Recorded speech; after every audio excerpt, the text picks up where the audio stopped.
Hello, YouTube. We're live. And I'm going to give it a few minutes to see how many people we get in here. It's a little departure from my normal content. We're going to be talking about the Kyle Rittenhouse trial. And this is a departure from my normal stuff, but I've been kind of following this trial as it's progressed, about 10 days worth, I think.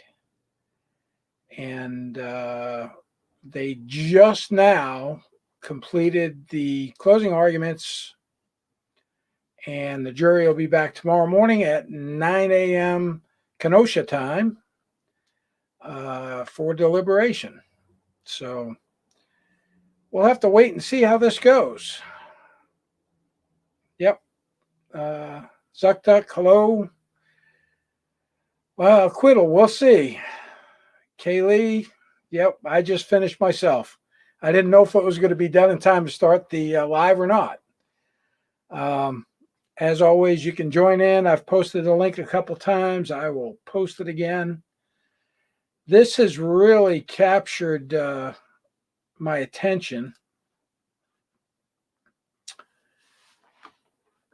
And it's been pretty hard to listen to the jury instructions because it was so convoluted, and I don't see how they couldn't have been a little bit confused with it. It was the instructions to the jury were pretty convoluted. The judge did make one good point about if he is allowed the self-defense, then that's it. They don't go for the lesser charges.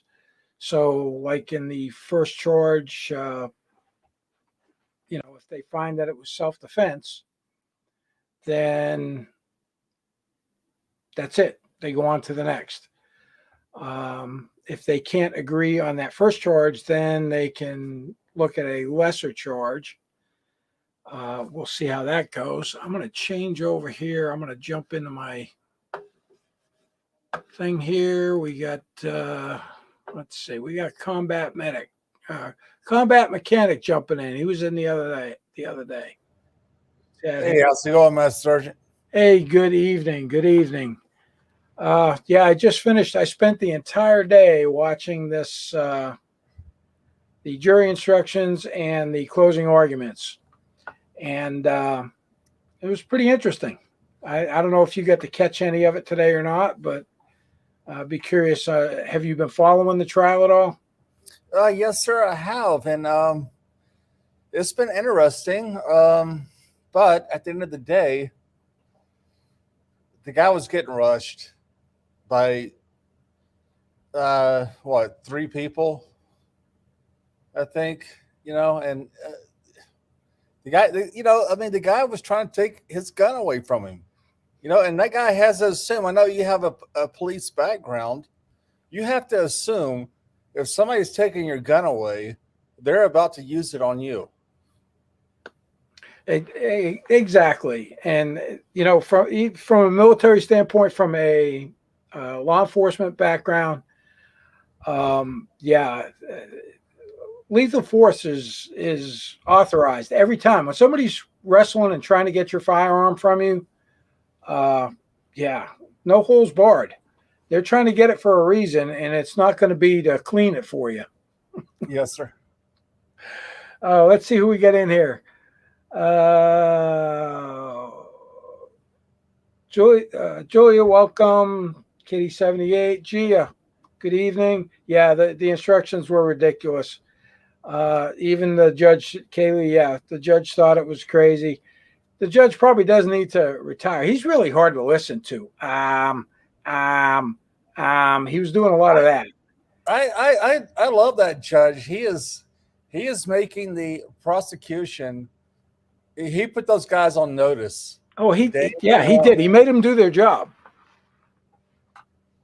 Yeah, so I think he's a good judge. He's a little wacky. He's a little wacky. Well, he's up there in Wisconsin. So, and I'm having to drink coffee because, like I said, I've been watching this since it came on this morning. Just I've been glued to it. I took a break for lunch. Took a break for dinner, and I sat in there and watched it on TV and ate my dinner. And yeah, it's pretty crazy. Good evening, Owen. How are you, brother? Um, I'm not. You know, I listened to the prosecution's closing, and I listened to it, and he made some good points, but when you talk about a reasonable person, what would a reasonable person do? Now, you get a 17-year-old kid, probably never even been in a fist fight in his life, uh, and he's got a mob chasing him. And then, of course, everybody always brings up, what was a 17-year-old kid doing there with a gun? Yeah, you're absolutely correct. He made the choice to be there armed at that time. There's no disputing that.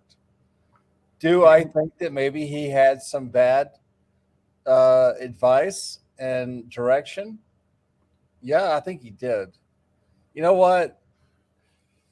He was there to protect that used car lot. Guess what? There's no used car worth all this crap. Yeah, And exactly. and on that, on that part of it, he got some very bad advice. But at the end of the day, from a tactical standpoint, when somebody's trying to grab your gun, like we were talking about earlier, they're probably going to try to use it on you. So Yeah, exactly. And I mean,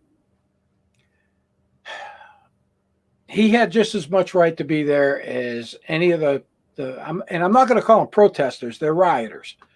They weren't protesters. They were there to do damage, to burn shit, to loot, to do what they do. And if you notice, everybody they talk about, and during the closing arguments from the very last portion of it, where the prosecution got to come back in and rebut the defense, and they had to have the jury go out a couple of times when they were talking about those dickweeds. One of them, he's a sex offender. He's not supposed to have a gun, so he's getting charged with that. And then his wife, I guess, what was it? Was it Jeremy? Yeah. And his wife, she got like 7 months. So, yeah, I agree. Good evening, riding Humboldt County. Glad you made it, brother. I agree. A 17-year-old boy is rarely tactically trained. However, at 17 years old, you could join the military. Yes, sir. The kids had some firearms training. That was pretty evident. And he had muzzle discipline. A lot of people talk about, like, you know what? He shot 4 times and he hit. Was it 4 out of 4? I think it was 4 out of 4. Yeah, he the first guy, he hit 4 times. Now, being in the military, or being in law enforcement, you shoot to stop the threat. Yes, sir. You're right. 4 rounds. A lot of people are saying, "Well, that was overkill." Blah blah blah. The guy was going down. He didn't immediately go down. Those 4 shots went off consecutively, and it was before that guy hit the ground. Yeah. There was something they were doing this with their hand about how he got shot in the hand and had powder burns on his hand or whatever. It's really hard to see from any of the video exactly what happened. But they were saying he was 4 feet away, but it sure did look a hell of a lot closer to me in that video. And the kid was cornered. When he turned around, he had nowhere to go. Yep. So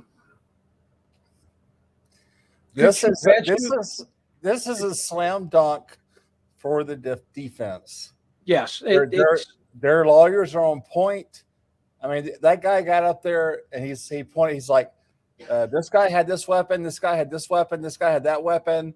Here they are attacking him. It was like a slam. It was like what 30 minutes to an hour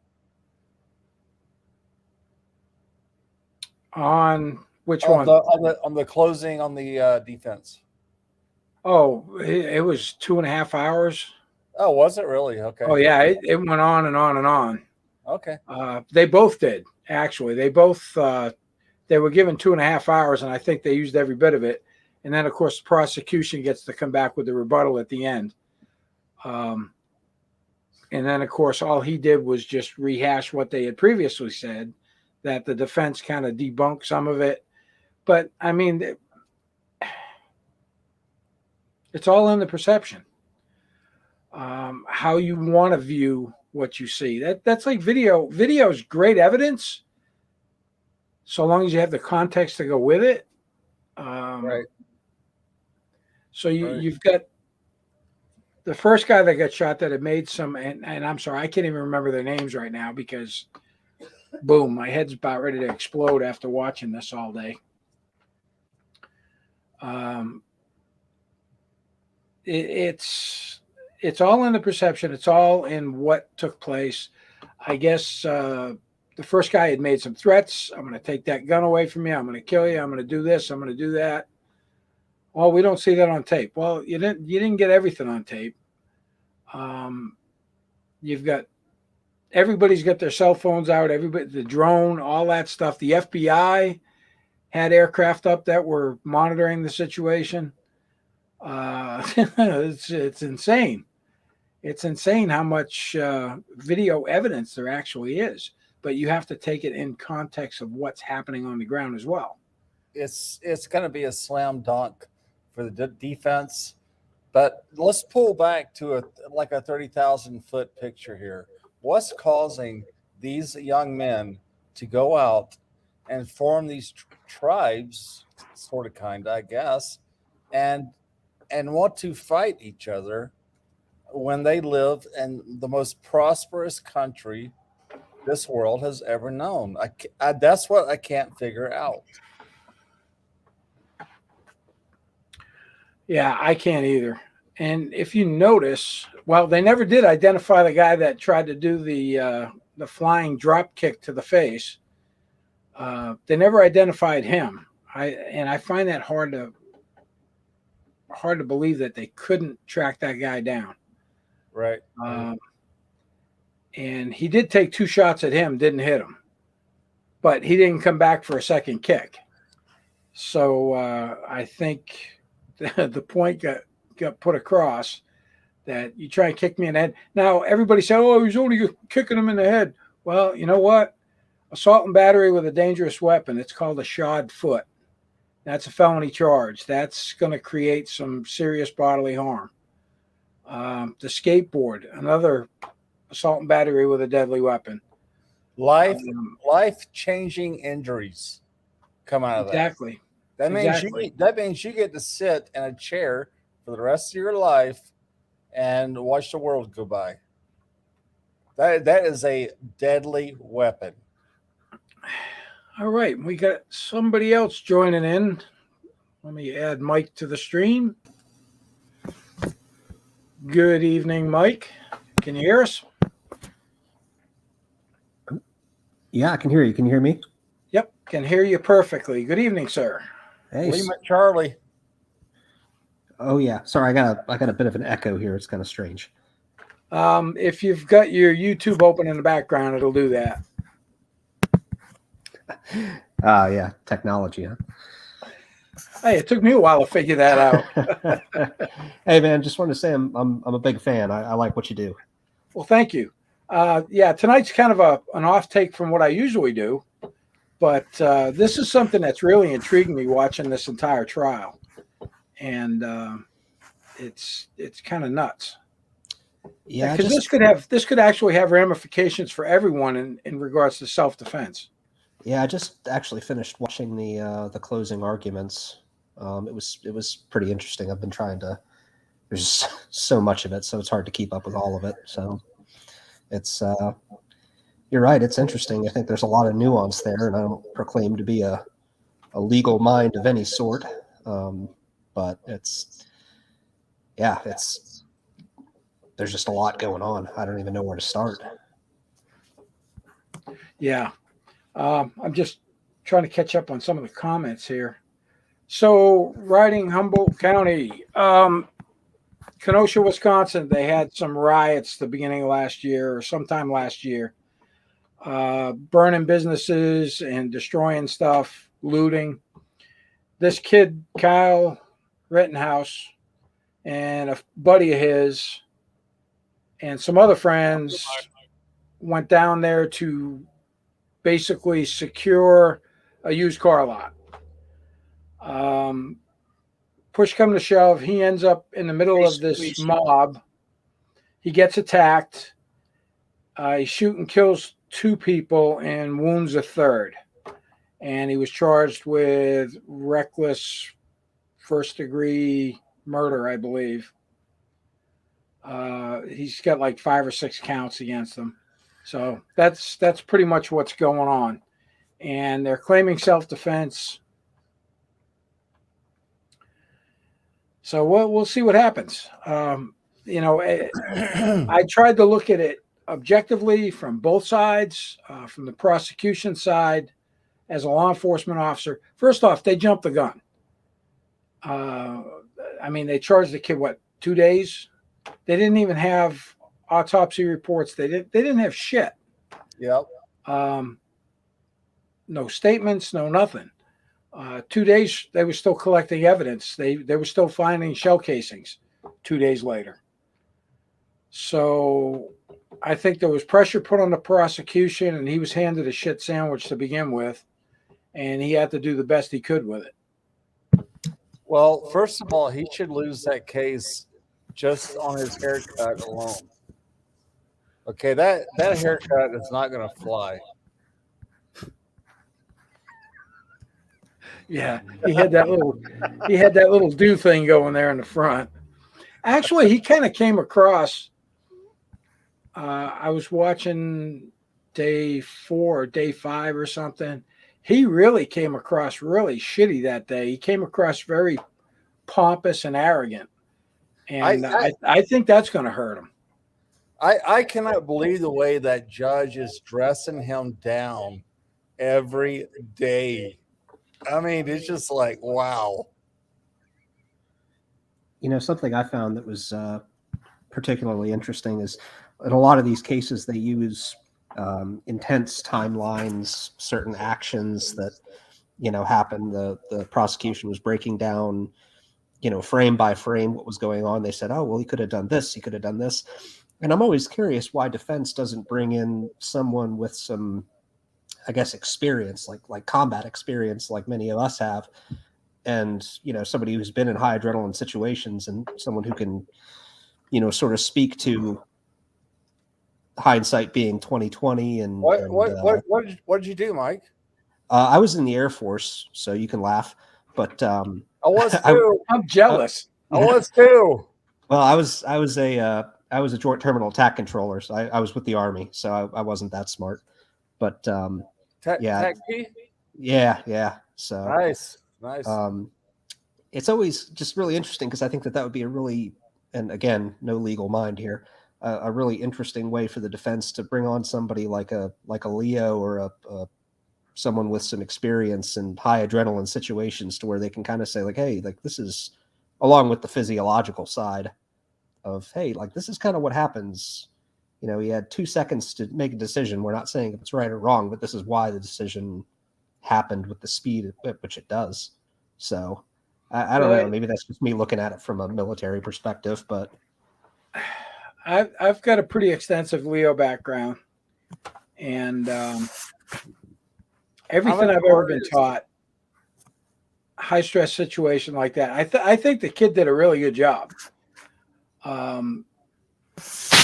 As far as, there were several people that were approaching him, hands up.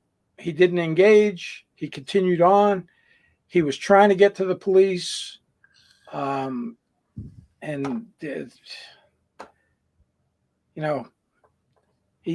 think he did a really good job. It's going to be a slam dunk. It's gonna be a slam dunk, brother. I always bite my tongue on that. I can't bring myself to saying that. Okay, well, I just can't, because I didn't get to see the jury. I didn't get to see that, because you can read a jury. I've been in enough jury trials where I've had to testify to where you can read a jury. You can pretty much tell if they like somebody, if they dislike somebody, if they are believing anything that's being said. So, and even in the closing arguments, you didn't get to see the videos, you didn't get to see the pictures. I had to watch a lot of the trial, and even in the trial, they'd be talking about something, but they wouldn't show it on TV. I was watching. It was like Yahoo News, and they actually did a pretty good job of having the pictures and the videos up while each attorney was talking. So it really helped with the with the understanding of things as they were talking about it. But yeah, I had to click through a couple to find that though. Riding crashed his drone. Oh man, you must have really had to try hard to do that, because those things pretty much fly themselves. Although I let a friend of mine take one of my Mavics, and we were at the office, and I was trying to fly it down the hallway, and something happened, and I crashed it into the wall. So actually, I've got. Wait, did you crash my Harley Davidson? No, we're talking about drones. Oh, okay. All right. Don't ever crash my Harley Davidson though. I got some new blades for the one I crashed the other day at the office. So yeah, I knock on wood. I haven't been down on a motorcycle since back when I was racing. Last time I mean, other than dirt bikes, you constantly falling down on dirt bikes. But as far as I'm knocking on wood, honey. Peanut Gallery's yakking in the background. I haven't been down since '97 at Daytona when I crashed, and that was out on the racetrack. So yeah, but we're talking about Harley Davidsons. I was stationed in Japan, and I bought a night train for the BX. I just made E6, and I went to the BX to shop at. And they always have a Harley Davidson dealership there in the little thing. Oh yeah. And I saw a night train sitting there, and I was like, sold. It had the 96B in it, and in Japan I put some Vance and Hines pipes on it. Up stage one it, fuel mount intake and exhaust. And I'm surprised it didn't get stolen. Well, I like I said, I was making rank, so I got to stay in the nice side of town, right? So, but I had a garage, and yeah, it was nuts. And I put the old school flames on it. I did so much to that thing, man. It looked so cool. I sold it to another master sergeant when I left, so it went to a good home. Well, that's good. Yeah, this whole trial thing tomorrow, I expect they'll have a verdict tomorrow. What do you guys think? That's tough. Although, I mean, hell, you look back at the OJ trial back in the '90s, and they had that one back pretty quick. But I think you're right. I don't want to draw any conclusions because I tried to look at it very impartially, but I got to say, I think this one was, I don't want to say it was the prosecution's to lose, but they definitely didn't do themselves any favors, especially with that Grosskreutz fella. If you watched any of his testimony, Yeah. it was amazingly bad for the prosecution. So, yeah, I mean, he virtually admitted he pointed the gun at the kid. So yes, sir. Slam dunk tomorrow. That and not bringing. Now, I understand they have a right to not self-incriminate, But the husband and wife, the jackwagon that fired off the first round, uh, he discharged a firearm, and that's right before Kyle got cornered and engaged the first guy. And I don't remember the names. I didn't write them down. I didn't take any notes for tonight. Well, I just this, and the first part of it is very important, and it's very important. But the second part, where the guy's on his ass, and he's got guys with a skateboard. I think one guy had a pistol shoved in his waistband, and these guys are trying to kill him. I mean, this isn't. They're not like best friends, boxing. These are strangers. They're in the heat of the moment, are trying to take his life, and the guy did what he had to do, and he's probably going to live with this for the rest of his life, man. I mean, he's probably going to be a little bit damaged, you know. I think anyone that's ever taken a life, I think you're damaged to some extent. And I'm speaking from my own personal past. I think the kid's going to have some issues as time goes on. It's pretty obvious that he wants to be in some type of public safety or public service. He's a police explorer, a fire cadet. He's been taking medic courses. He was a lifeguard. I'm not sure exactly how much of that this is going to have an effect on. And yeah, Kaylee, I agree. The public response, I think they did the right thing. The governor sent in the National Guard. They're on standby. I think that's going to be a big deterrent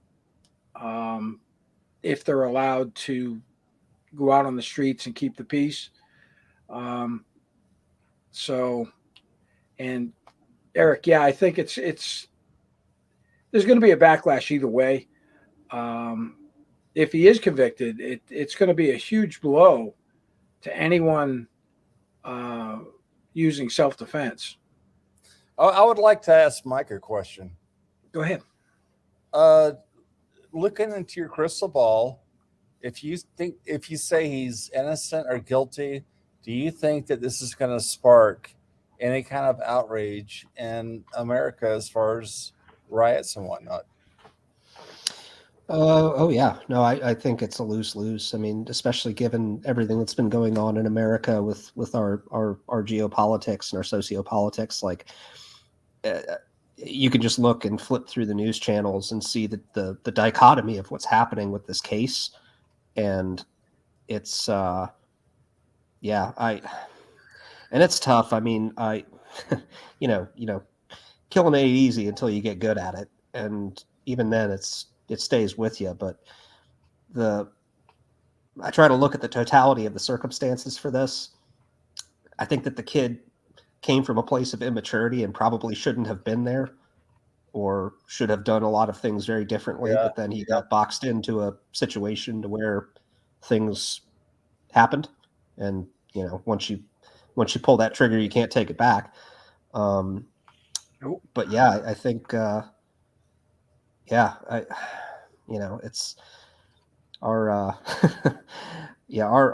our tribalism in the United States today is, I think, more and more dynamic by each day, and we're not doing ourselves any favors by perpetuating it. I've always been a firm believer in, we're all Americans, and we need to talk about this stuff and have an open discourse and figure some things out as adults. So that's just me, though. I know that's kind of a roundabout answer to the question, but it's just, there's so much nuance to this whole thing and everything else in our society today. Copy that. I don't know about you guys, but I grew up in a rural part of Massachusetts from the time I was, 12, 13 years old, maybe, My dad was a police officer. We always had guns in the house. I was taught firearm safety. As soon as I became old enough to go to the hunter safety course and get my FID card, I got one. I grew up with, I got my first shotgun when I was like 15. And it was nothing for me to come home from school, grab my shotgun, walk across the street, go out in the woods, go hunting, come home. And I think that may be kind of what's going on there. That may be the way this kid was brought up. He's been around firearms. He's, somewhat competent. He's obviously competent with a firearm, just because you could tell by his handling of the weapon. Master Sergeant, I remember going to high school and they had 22 rifles for target practice and ROTC. Yep. Now they have to lock up their rifles they use for drill and ceremony that are replicas. They have to be locked up. And these guys would go out and they would shoot paper targets. And it wasn't the ROTC, it's a JROTC, it's high school. And everything was fine. Everything was cool, and now we got all these school shootings and this stuff going on. I don't know what's going on here. What is going on here? I mean, once I was old enough to drive, I used to drive to school. And I'd throw my shotgun in a case in the back seat of my car, go to school, and there was some really good hunting out behind the school. So we'd get out of class. I'd go out to my car, get my shotgun, put some shells in, put on my orange hat, and off in the woods we'd go, me and a couple of buddies. So, now if you brought a gun onto the school property, people would lose their shit. It's really interesting that you guys say that. My father tells me this story all the time. When he was in middle school, circa 1964, his middle school had a small bore rifle team, just like you were talking about. He brought a Japanese bring back rifle to school for show and tell that his dad had brought back from Japan in World War II. Same thing. He said guys had shotguns in the gun rack in the truck, and this wasn't even really rural. This was, within 50 miles of DC. So but of course that was a while back. But I don't know. I think our society has just advanced so quickly, and we're just trying to catch up at the risk of being too philosophical. I don't know. It's with the instantaneousness of our society today. It's tough for especially young people to, I think, cope, and they have to deal with a lot of things. Not excusing them being, lame sometimes, but. Well, okay, but Mike, let me interrupt just real quick. What is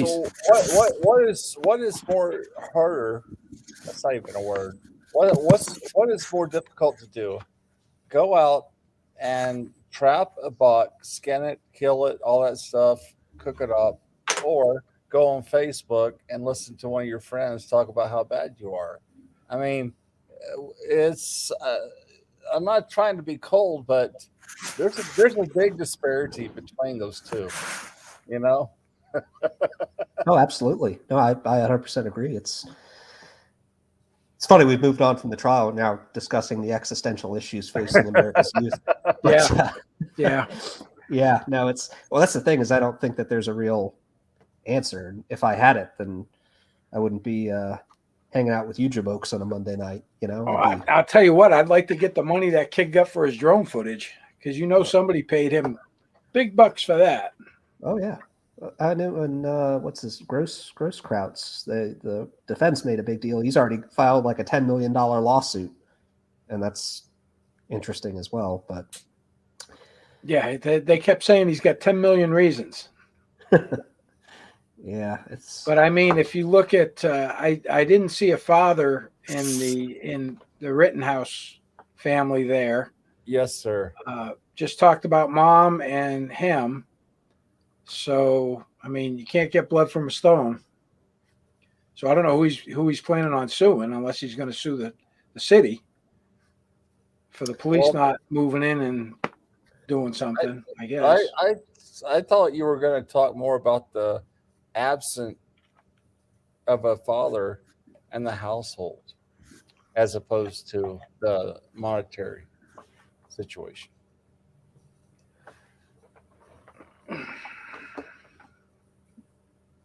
Well, and I don't know that as fact either. Yeah, the only person I've seen is the mother. I haven't seen anybody with her. I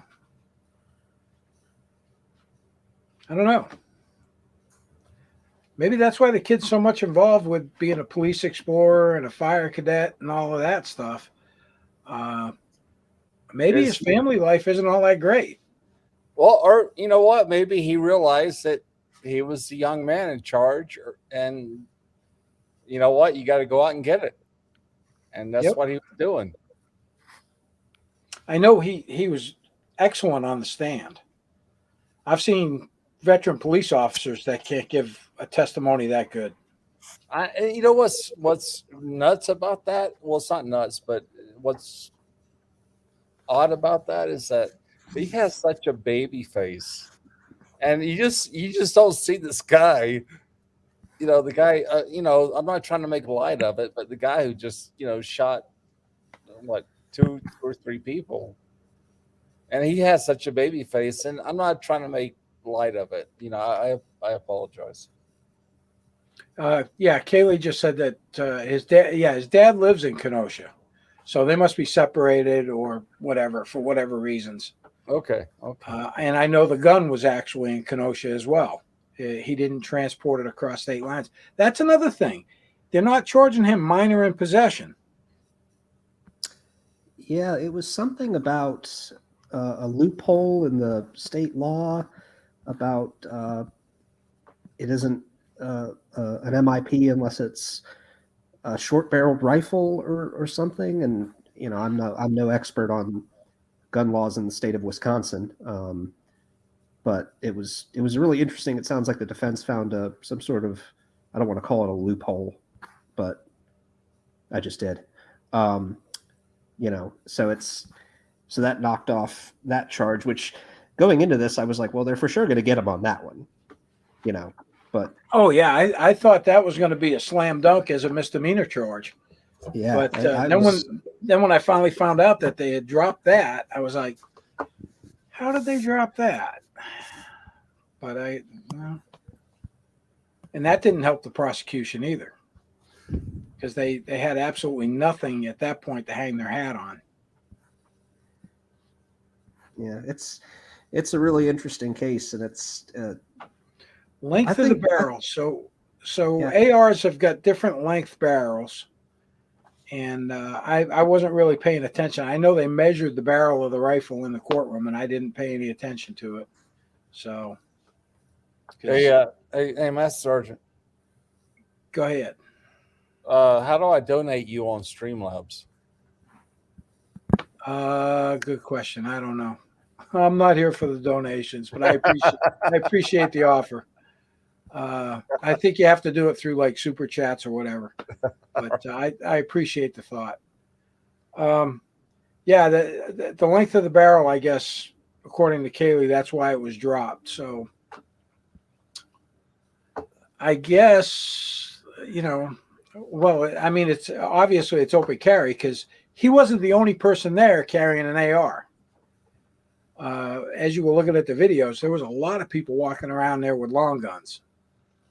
It all comes down to the fact, in my opinion, and in my humble opinion, if somebody was going to take away, hey, I'm gonna jet out of here, gentlemen. I'm gonna go grab me some chow, but I just wanted to stop in and say hey and how much I appreciate what you do there, Master Sergeant. All right, hey, I appreciate it, Mike. Thanks for jumping in. Thanks for your service. Appreciate you jumping in here, and I'm gonna try and keep this going as long as I can until it turns into a shit show and I have to commit suicide over it. Well, YouTube suicide. I don't want anybody to think I'm going to do anything crazy. I just posted the stream back up. If anybody else would like to jump in here, I can have up to 10 people. But that was nice. Mike jumped in, brought some additional information to it. Those guys, Mike said he was attack P. Those guys are badasses, man. Those guys get it done. Yeah. Usually they're like assigned to a lot of the special forces teams. Yeah. So yeah, they're they don't get to stay in the 4-star hotels and get steak and lobster tails 3 times a week. It was only on Friday, and that was in Iraq. All right. You know what? Yeah, we got them too, but I've never seen a gray steak before.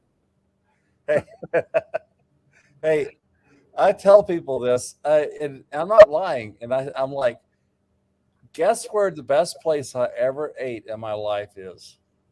And they're all like, well, we don't know. We don't know. Iraq. It was roast beef, mashed potatoes, carrots, peas. You want some dessert? That's that. Yeah, we got some apple pie over here for you. Oh my God. Hey, yeah, good evening, Robert. And you find those in MREs, all right. Just not American MREs. It's got to be maybe French. Hey, but in my defense to the chat, when I was in Afghanistan, we ate MREs every day for like months and months on end. I mean, you cannot go to the bathroom. No, you can't. That will stop you up for weeks. It hurt. Yeah. It hurt. Okay. It does. So I guess we've pretty much talked about the trial. Like I said, I really expect a quick turnaround. I think, if not tomorrow, no later than Sunday. But I think they might go 8-10 hours and probably have a verdict. Because if they find in self-defense, I mean, the first one is going to be the hardest one because the guy was unarmed. Even though he chased them in between those cars, the guy was, and they made a point. The guy was 5'4", 150 pounds, soaking wet. But when you see him in the video, he's pretty muscular. He's probably got the Napoleon syndrome. Yeah. He's very aggressive. You got a 17-year-old kid, probably never been in a fight in his life, and you've got this guy coming at him. And it sure did look like he grabbed a hold of the end of that weapon from what I could see in the videos. It's boss. It's a slam dunk. If Kyle would have been running down the other guy, I forgot his name. I apologize. The guy who passed away. If Kyle would have been running him down, shooting him, guess what, Kyle? You messed up, man. Big time. All right. But Kyle's actually reeling back from this guy. I don't see how it could. How could this go any other way? How? Yeah. Denise, M&P is nothing more than a brand. Actually, M&P is Smith & Wesson. I've got an M&P AR here. AR is actually the platform it's based on. So the AR-15 platform, it could be made by numerous companies. And they are made by numerous companies. Tim, yes, they can consider lesser charges. They were charged in the instructions to the jury with the lesser charges of second degree. And there were a couple of other ones. However, if they find in the first charge that he was protected under the self-defense, then they don't consider the lesser charges. And Robert, we just kind of talked about that for the AR-15. No, he was fully authorized to be carrying that AR-15 open carry. Just due to the length of the barrel, I guess there's an exception for that. But no, there were no weapons charges. Those were dropped. They were going to charge him with minor in possession, and that was dropped. Massachusetts is really strict on firearms. There is no open carry. And so, I mean, we've got some of the strictest firearm laws. And as of lately, we've been having a lot of shootings in some of the smaller towns around us. So, I don't know. Maine has no permit requirements, and they've probably got some of the lowest gun violence in the nation.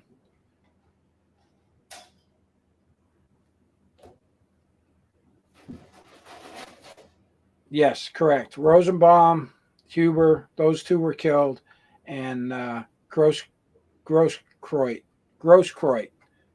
He was the paramedic that was injured. Now, and that, why the hell he was there as a paramedic? What the frig is he carrying a gun for?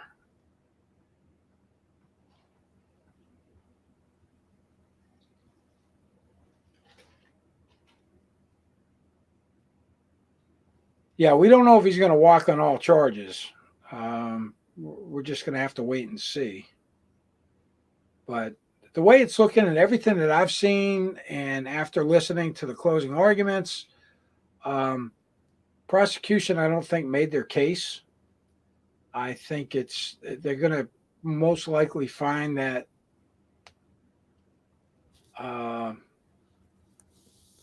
he's going to be protected under the self-defense.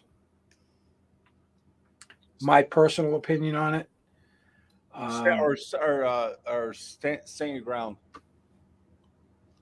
Yeah, well, Florida's got stand your ground, and this is very similar to it. However, you do have to exhaust every means possible to get out of basically not have to use lethal force. And he was doing that. He was retreating. He was running. And they were chasing him down. So I don't know what more they want him to do.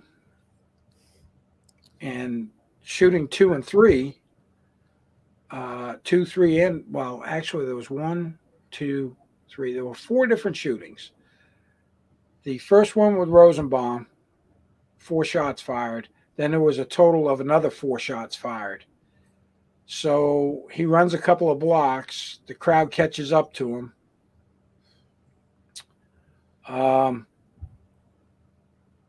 Huber comes in, whacks him, or first off, somebody comes in with a rock, knocks his hat off, hits him in the head, knocks his hat off. Then Huber comes in, takes a swipe with the skateboard. That's blocked, and the skateboard goes flying. Huber goes after the skateboard. Then the running jump kick man comes in. 2 shots are fired at him after he kicks Kyle in the face. Right. Doesn't hit him. He runs off. Then Huber comes back in with the skateboard, tries to give him a knife cut to the neck, hits his shoulder and his neck, at which point 1 shot's fired, hits him center mass, and drops him. And then Grosskreutz comes in. At first, hands up. Then I don't know if he had the weapon in his hand with his hands up. He doesn't shoot him. But then when he comes at him with the gun, bang, he shoots him in the arm. And then I guess the guy was a prior Marine, actually went up, cleared that weapon, and made the weapon safe. That's why they found the unfired round on the ground. His 9mm or his AR-15? No, the the Glock that Grosskreutz was carrying. Because once he got shot in the arm, I guess he dropped the gun.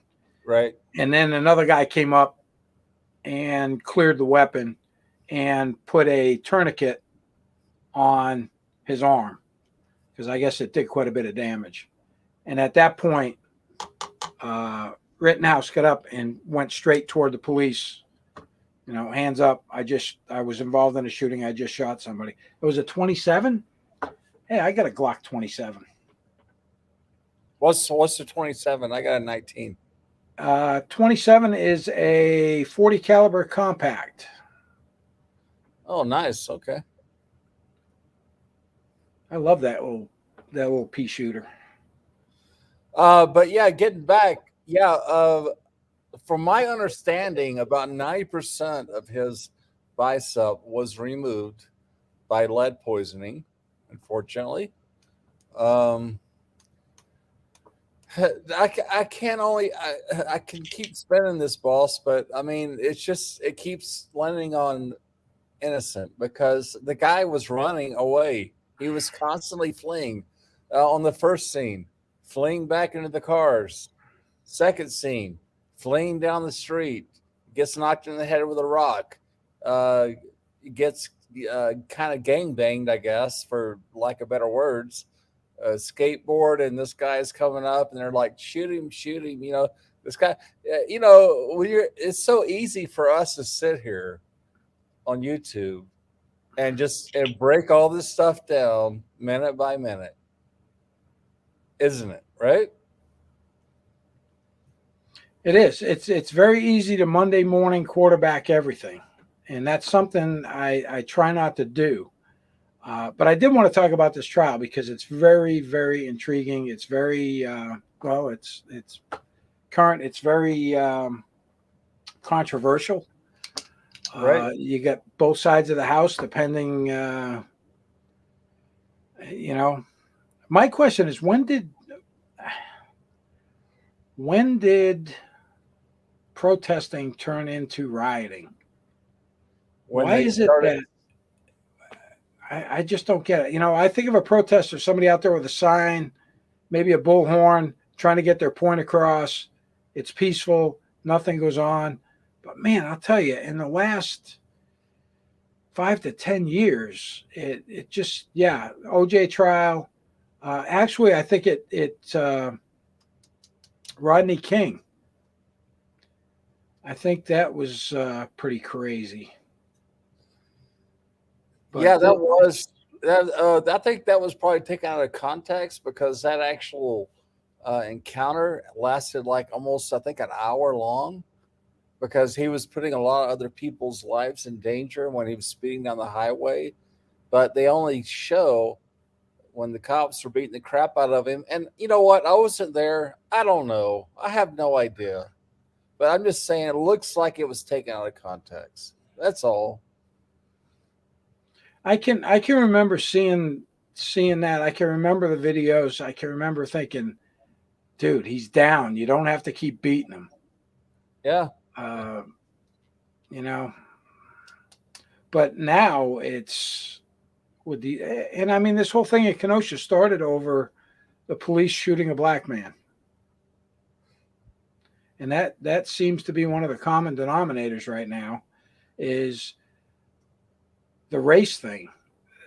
We're pitting the races against each other. And being in the military, I mean, I know it's going to sound cliche. I'm colorblind. Yep.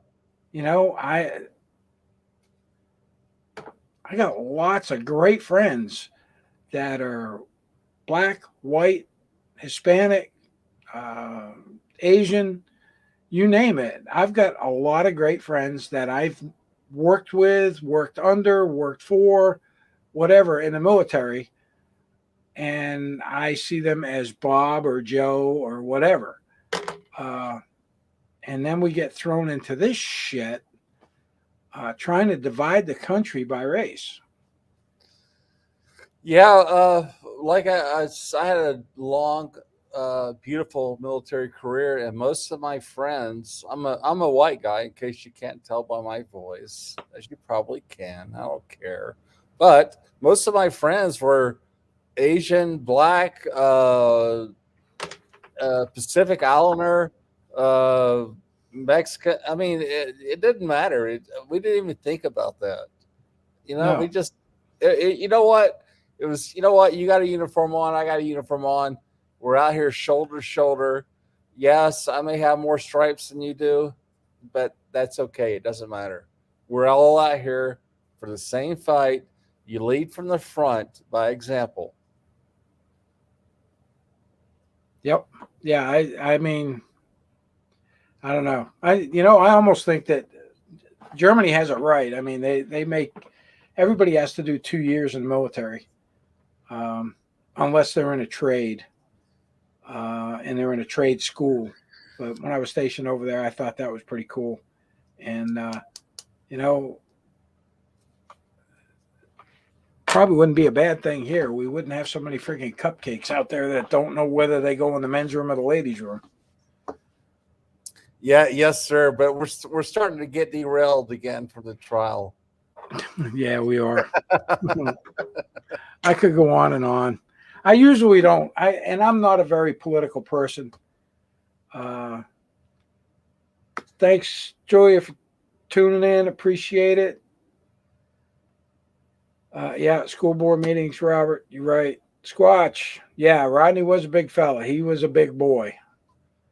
Still, once a guy goes down, there's one thing in law enforcement. You never want to be part of the pig pile. Learned that early in my career. Don't be part of the pig pile. Well, you gotta be on top, though, right? No, you don't want to be in the pig pile at all. Because if it gets to the pig pile state, nothing good's going to come of it. I don't even want to know.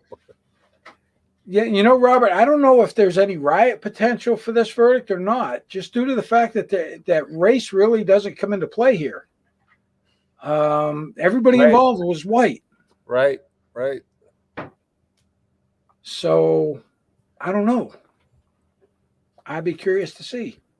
Well, it would be more about the police versus the civilians, I guess. I don't know. Police got nothing to do with this. Well, you're right. You're right. Yeah, you're right. This is a civilian self-defense shooting.